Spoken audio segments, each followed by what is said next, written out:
Pondichéry, avril 2015, Exo 3. Des études statistiques ont permis de modéliser la durée de vie d'un type de lave-vaisselle par une variable aléatoire qui suit la loi normale de moyenne connue et d'écart type inconnu. Donc dans cet exercice, le but de l'objectif sera de retrouver une certaine valeur de sigma pour pouvoir calculer des probabilités dans le cadre de la loi normale. Et ensuite, dans la partie B, il s'agira d'utiliser des lois de probabilité discrètes comme la loi binomiale pour pouvoir calculer des probabilités. Alors, la partie qui nous intéresse dans cette vidéo, c'est la partie A.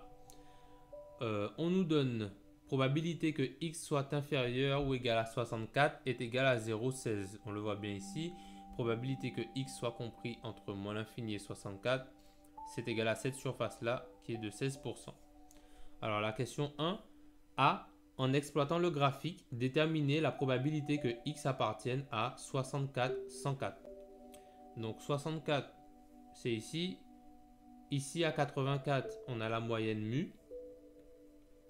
La moyenne mu. Et ensuite, 104, ça se trouve par là. Pardon, c'est 104.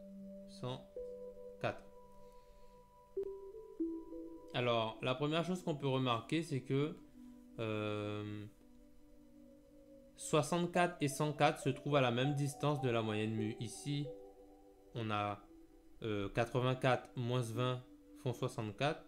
Et ici, 84 plus 20 font 104. Donc finalement, 64 c'est égal à mu moins 20. 84 c'est égal à mu plus 20. Les bornes sont à égale distance de la moyenne. Donc on sait que la surface ici, en dessous de 64, sera égale à la surface là, au-dessus de 104. Et ce qu'on nous demande de calculer, nous, c'est la probabilité que x soit compris entre 64 et 104. Donc ça va être l'air sous la courbe entre 64 et 104. Alors, une petite information qu'on a besoin de savoir en plus, c'est que l'air sous la courbe sur tout l'intervalle entre moins l'infini et plus l'infini, ça doit être égal à 1. C'est une des propriétés des lois continues.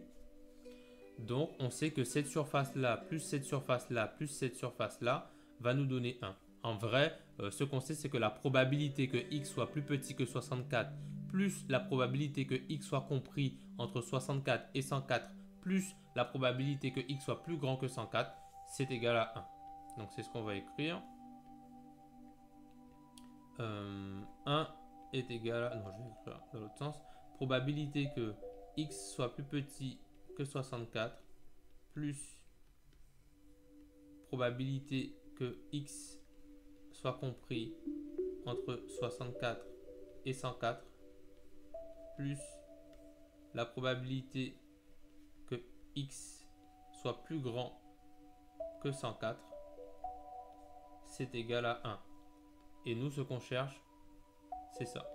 Donc on va écrire P de x compris entre 64 et 104, c'est égal à 1 moins ceci, probabilité que x soit inférieur ou égal à 64, moins cela, probabilité que x soit plus grand ou égal à 104.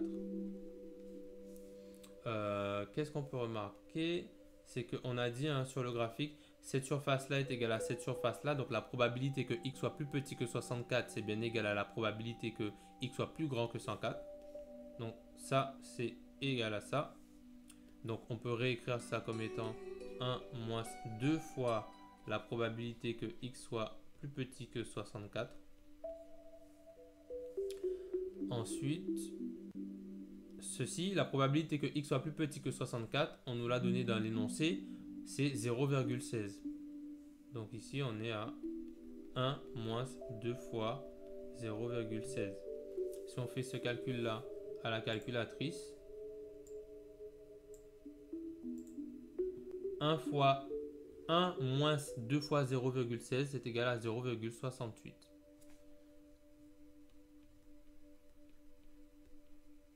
Donc voilà pour la probabilité que x soit compris entre 64 et 104. Il faut corriger, vérifions qu'ils ont trouvé la même chose. Question 1A. 0,68. Ok. 1b.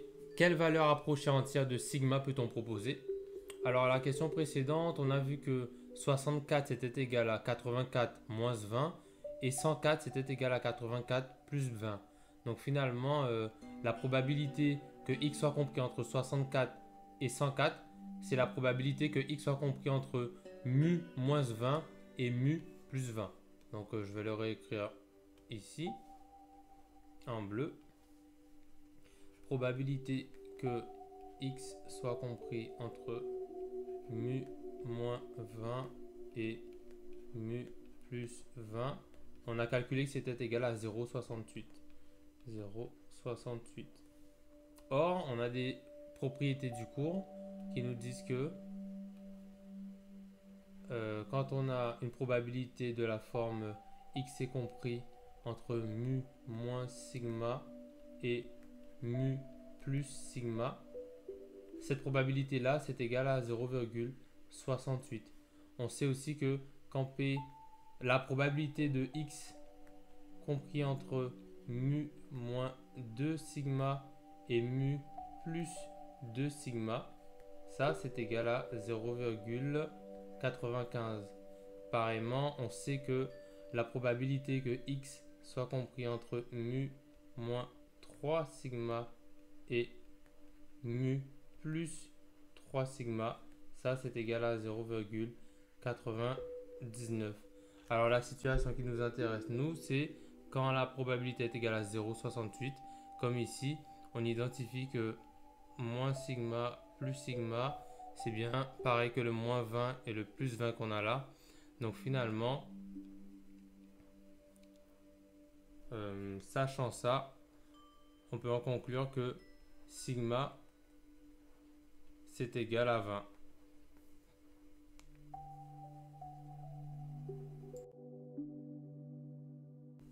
Deux, on note z la variable aléatoire définie par z égale x moins 84 sur sigma. Donc c'est bien x moins mu sur sigma. Quelle est la loi de probabilité suivie par z? Ben, z va suivre la loi normale de paramètre 0, 1. C'est la loi normale centrée réduite. Comment on écrit ça? On écrit que z suit la loi normale 0, 1. La loi normale de paramètre 0, 1. Voyons dans le corrigé comment ils l'ont expliqué. Donc c'est la question 1, 2, 1, 2a. La variable z est centrée et réduite. Elle suit donc une loi normale centrée réduite. Bon voilà, sans plus de détails. 2b. Justifier que la probabilité que x soit inférieur ou égal à 64, c'est égal à la probabilité que z soit inférieur à moins 20 sur sigma. Alors pour ça, on va utiliser la donnée de l'énoncé qui est que la probabilité que x soit inférieur à 64, c'est égal à 0,16. Donc on va partir de là. Donc je le réécris. Probabilité que x soit inférieur ou égal à 64, c'est égal à... on va même pas utiliser le 0,16 tout de suite en fait. Nous, ce qu'on veut montrer, c'est que cette probabilité-là est égale à celle-là. Donc on va utiliser la propriété de la loi normale centrée réduite pour faire apparaître du sigma ici et du z ici. Donc c'est égal à la probabilité que x moins mu soit inférieur à 64 moins mu, ce qui est égal à la probabilité que x moins mu sur sigma c'est inférieur à 64 moins mu sur sigma. Donc ça c'est égal à la probabilité que z, ça c'est z, soit inférieur à 64 moins 84 sur sigma, donc à moins 20 sur sigma. Et c'est ce qu'il fallait montrer. Probabilité que x soit inférieur à 64, c'est égal à la probabilité que z soit inférieur à moins 20 sur sigma.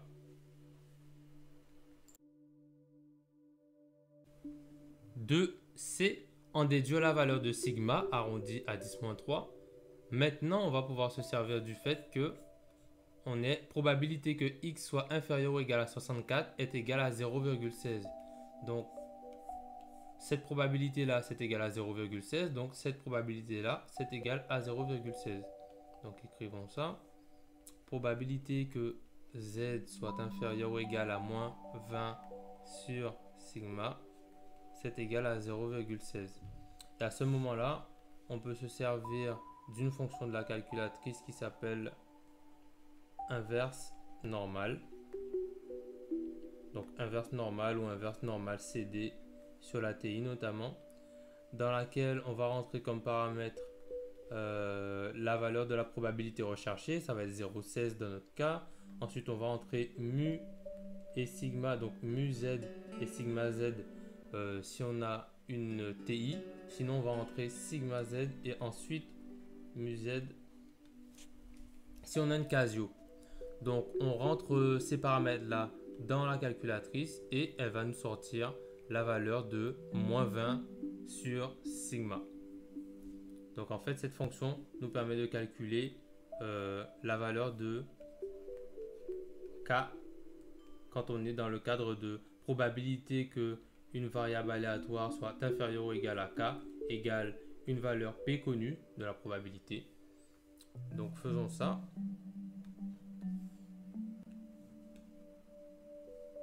Sortons les calculettes.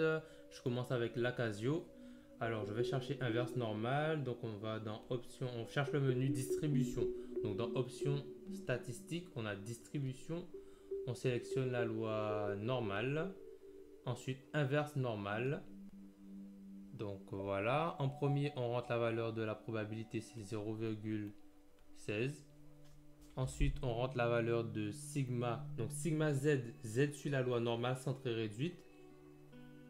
Sigma est égal à 1. Mu est égal à 0. Ça nous donne moins 0,994. Alors, on va faire la même sur la TI. On cherche le menu distribution. Donc, c'est ici. Ensuite, inverse normale. C'est celle-ci. On rentre la valeur de la probabilité. Ensuite, on rentre mu. C'est 0. Ensuite, sigma, c'est 1. Ferme la parenthèse et ça nous donne du moins 0,994. Donc ici, on a finalement que moins 20 sur sigma, c'est égal à moins 0,994. Donc on peut en déduire la valeur de sigma. Sigma, c'est égal à moins 20 sur moins 0,994. Ça, c'est égal à 20 sur 0,994. Alors, 20 sur 0,994, ça donne 20,121 arrondi à 10-3 près. 20,121.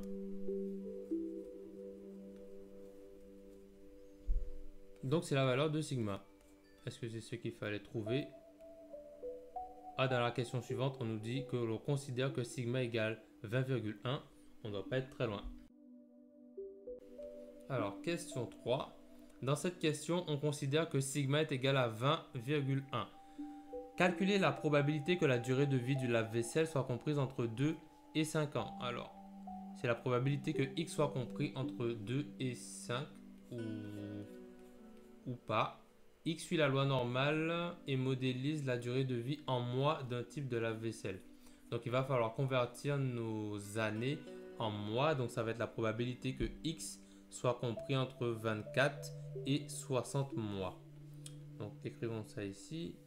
Probabilité que x soit compris entre 24 et 60 mois, c'est égal à, ça on va pouvoir le calculer avec la fonction de la calculatrice normale CD, donc normale cumulative distribution, qui va prendre pour paramètre la borne inférieure, ici ça va être 24, ensuite la borne supérieure ça va être 60. Si on a une TI, on rentre mu en premier et ensuite sigma. Sinon, si on a une Casio, on rentre sigma en premier et ensuite mu. Sigma c'est 20,1, mu c'est 84. Donc sortons les calculettes pour calculer ça. Sur la Casio, on va chercher le menu distribution. Donc dans options statistiques, on a distribution, loi normale, normal NCD, NCD normal cumulative distribution. On rentre la borne inférieure, c'est 24. La borne supérieure, c'est 60. Ensuite, on a une casio, on rentre sigma en premier, c'est 20,1. Ensuite, mu 84. Ça donne 0,115. On fait la même opération sur la TI. Alors, on va chercher le menu distribution ici en jaune. Ensuite, normal cumulative distribution. Ensuite, on rentre la borne inférieure, c'est 24. La borne supérieure, 60. On a une TI, on rentre mu 84. Ensuite, sigma égale 20,1. On ferme la parenthèse. Ça nous donne du 0,115 arrondi à 10-3. Donc, on va le noter ici. 0,115. Allons voir ce qu'ils en pensent du côté du corrigé. Question 3. Question 3, partie A. Il faut trouver probabilité que x soit compris entre 24 mois et 60 mois. C'est environ égal à 0,115. Super.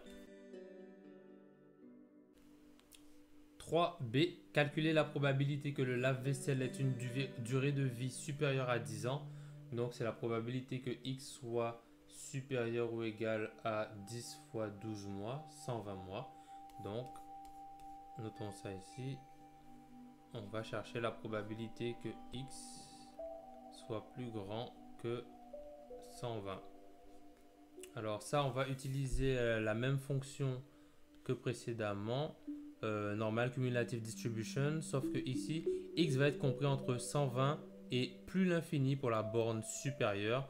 Donc pour la borne supérieure, on ne va pas rentrer plus l'infini, mais on va rentrer une valeur très grande dans la calculatrice. Alors, par la Casio, on va chercher le menu distribution, option statistique, distribution, loi normale, alors pas celle-là, mais la loi normale cumulative distribution. On rentre borne inférieure 120, borne supérieure, on va mettre 1 fois 10 puissance